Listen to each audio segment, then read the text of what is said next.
Hi everyone, it's Katie from Paradise Falls family. In this video we're continuing our Hawaii 2023 vlog series by looking at our time in Oahu, Hawaii.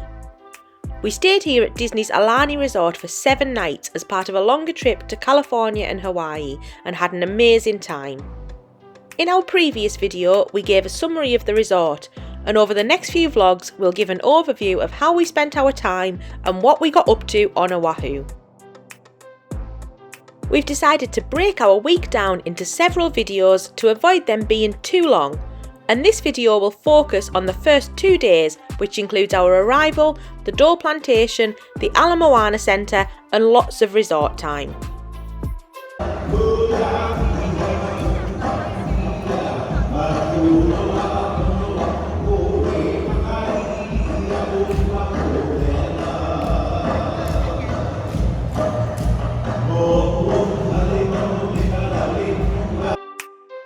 Very roughly, we wanted to split our week around 50-50 between exploring the island and relaxing in the resort. So we decided we'd rent a car for around 3.5 days and spend the rest of the time around the resort, which worked out pretty well.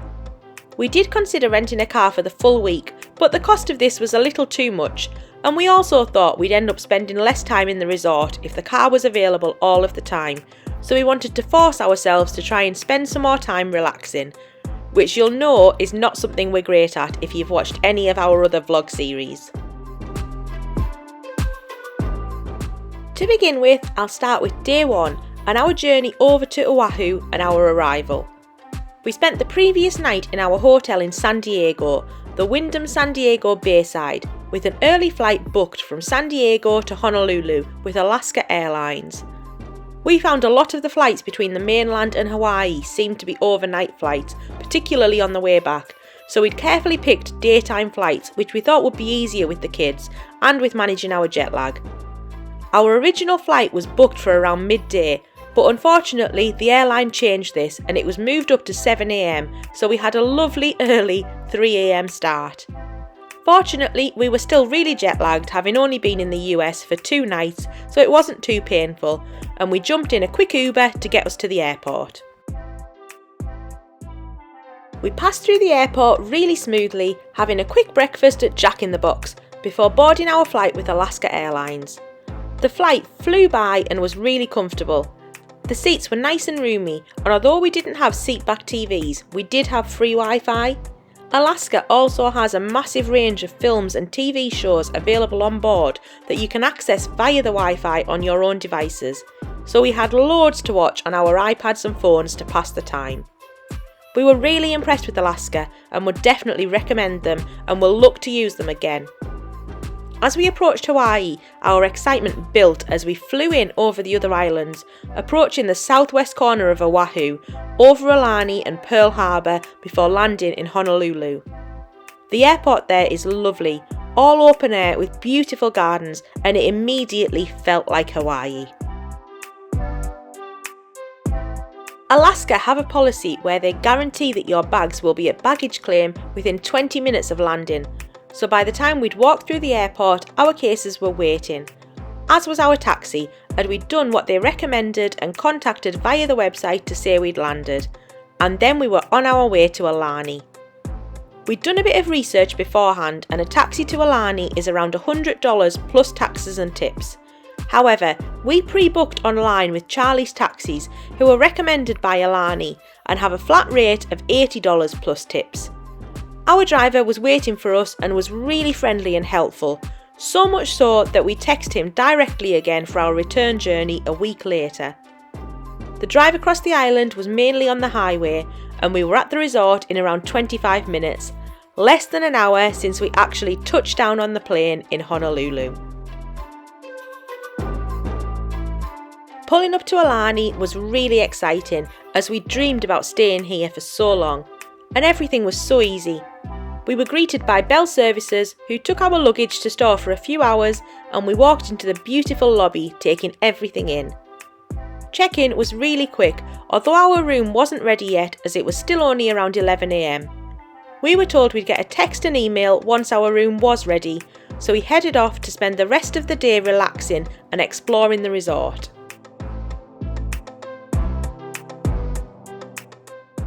First up was lunch. We'd been awake for a long time by now, and meals weren't included on the flight, so we were all starving. We went for the easy option of the poolside restaurant Off the Hook and had a nice long lunch to recharge our energy. We really liked Off the Hook. It had a good selection, including for allergies, although it was a tad pricey, coming to around $120 for the 4 of us. Not so much to put us off though, as we returned a few times during our stay. Off the Hook is located right by the main pools, so as soon as we were finished, we changed into our swimsuits, which we'd quickly grabbed from our luggage before Bell Services took it away for storing earlier, and then we hit the pool. It's really hard to get a sun lounger around the pool, something that we found frustrating throughout our stay here, so we had to find a seat down by the fire pit towards the beach, and Greg and I took it in turns to watch the bags. The pools at Aulani are absolutely brilliant, and we hopped between the main Waikolohe pool, which is 0 entry, and the Kamaka Grotto, which has the infinity edge looking out over the beach and lagoon, as well as our first go around the lazy river. The queues for the slides were pretty long, so we didn't get on these today and decided to save these for another time. We then got our email saying that our room was ready at around 3 PM, so we wandered back through the gardens to find our room in one of the towers. We were on the 2nd floor, just a short walk away from the lobby, so it was pretty easy to find and pop back and forth from during our stay here. The room itself was lovely, with a decent sized balcony overlooking the gardens at the back of the tower. There was also a double bed and a sofa bed which did the job, a lovely bathroom, and it was nice and cool and quiet.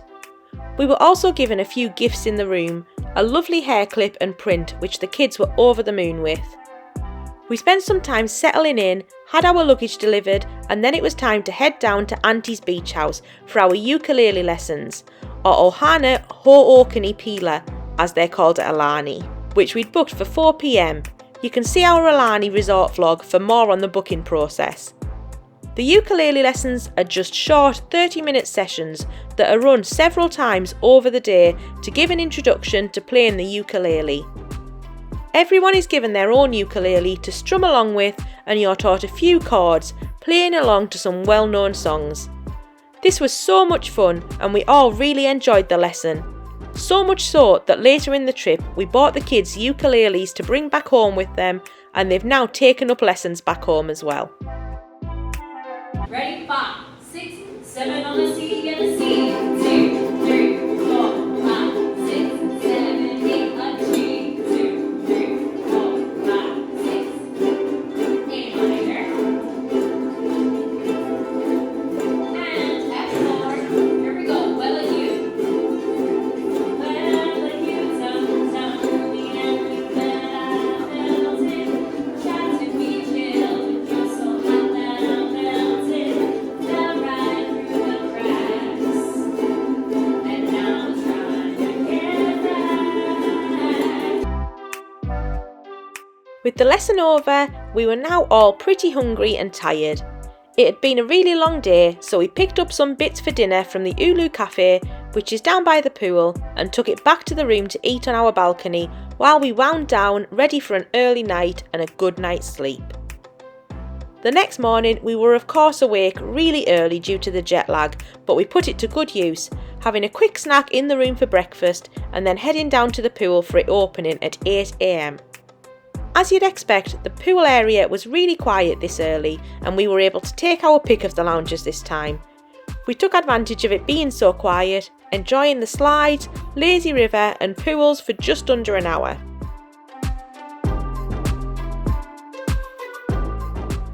We'd then pre-booked a free activity, Thingamabobs and Mermaids Tale, down on the beach for 9 AM. So just before 9, we moved all of our stuff down to some lounges on the beach and popped over to sign in. This is a fun little family activity. Basically, you bury one of your group in the sand and dress them up as a mermaid. The kids get some souvenir coins at the end, and it's a lot of fun.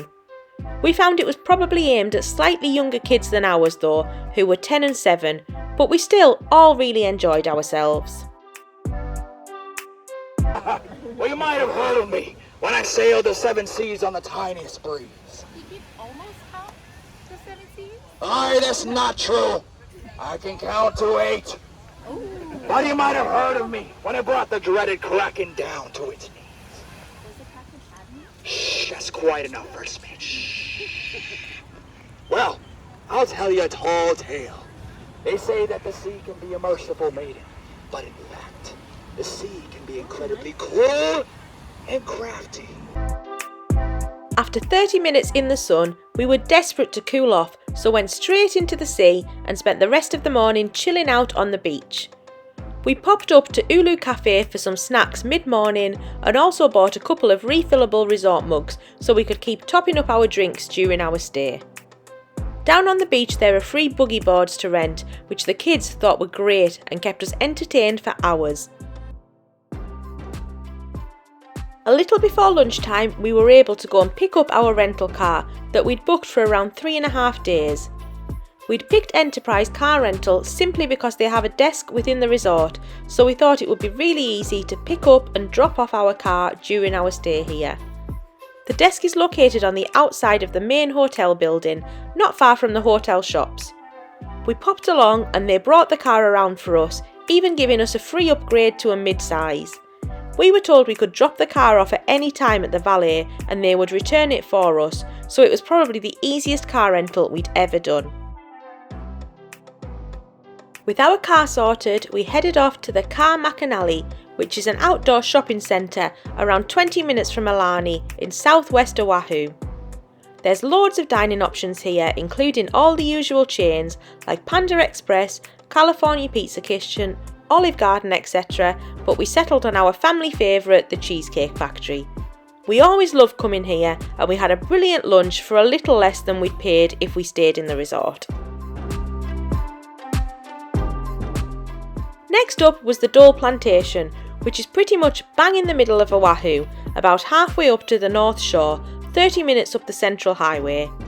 We found it really easy driving in Hawaii and Oahu. It's so easy to get around. There's basically one highway which loops around the right side of the island where the majority of the tourist sites and activities are, and we found it only gets really busy around Honolulu. It was a lovely drive up to the Dole Plantation, taking in the amazing scenery, and we got there around 2 p.m. in the afternoon.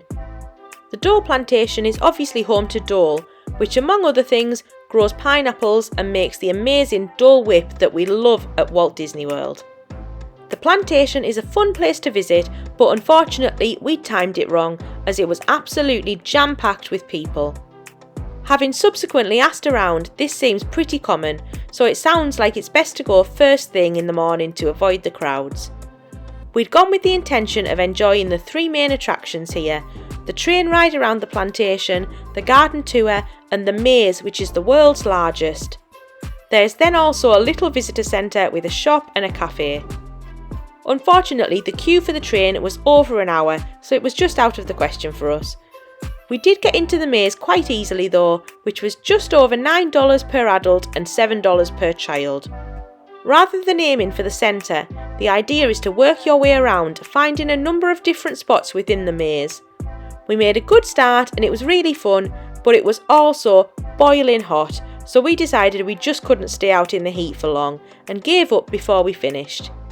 Given the heat, we also decided against the garden tour and headed inside for some aircon and shopping.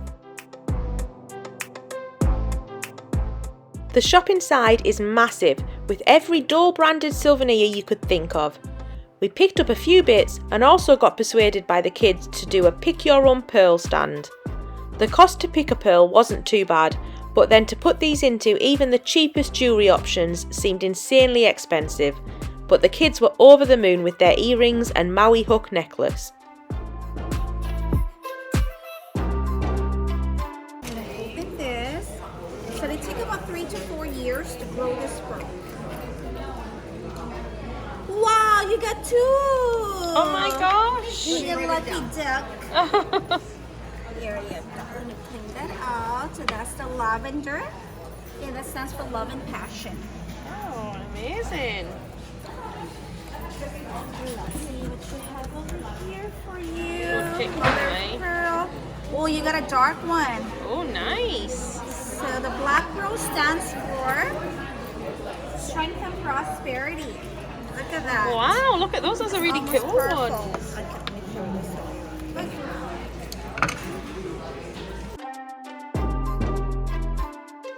With our wallets a lot lighter, we decided to head off. The cafe was absolutely packed, so there was no chance of getting any food quickly. So we headed into Honolulu and to the Moana Centre, which is the largest outdoor shopping mall in the world. It was around a 40-minute drive to the shopping centre, and it has a massive ground floor car park, which is free as well, so it was really easy. Being so huge, there's of course a big range of shops and restaurants, as well as a great food court. We arrived around 4:30 and spent a few hours shopping, as well as taking in the free hula show, which is performed every day at 5 p.m. on the centre stage. The kids particularly loved It's Sugar, as well as our obligatory stop at the Bath & Body Works store and a stop in Target to get some picnic food for the next few days. Tummies rumbling, we decided to keep it cheap and easy and eat in the food court on the ground floor. We got a few bits from Panda Express and recharged a little, and then jumped in the car for the drive back to the resort. Parking at Aulani is free for DVC members, so we were able to come and go freely. Otherwise it's around $37 a day. There's a multi-storey car park out of the front of the resort, so we never had a problem finding a space, and we parked up and headed back to the room for a good night's sleep. We'd had so much fun on our first full day in Oahu. The beauty of the island is really amazing, and it was great to get out and about. The next 3 days we had loads lined up around the island, so I'll stop this vlog here and cover these in separate videos. In next week's video I'll talk through a couple of these days, covering things like Diamond Head, the DVC member event at Aulani, Pearl Harbour and Waimea Valley. So make sure to subscribe to our channel so you don't miss those, and thank you all again so much for watching.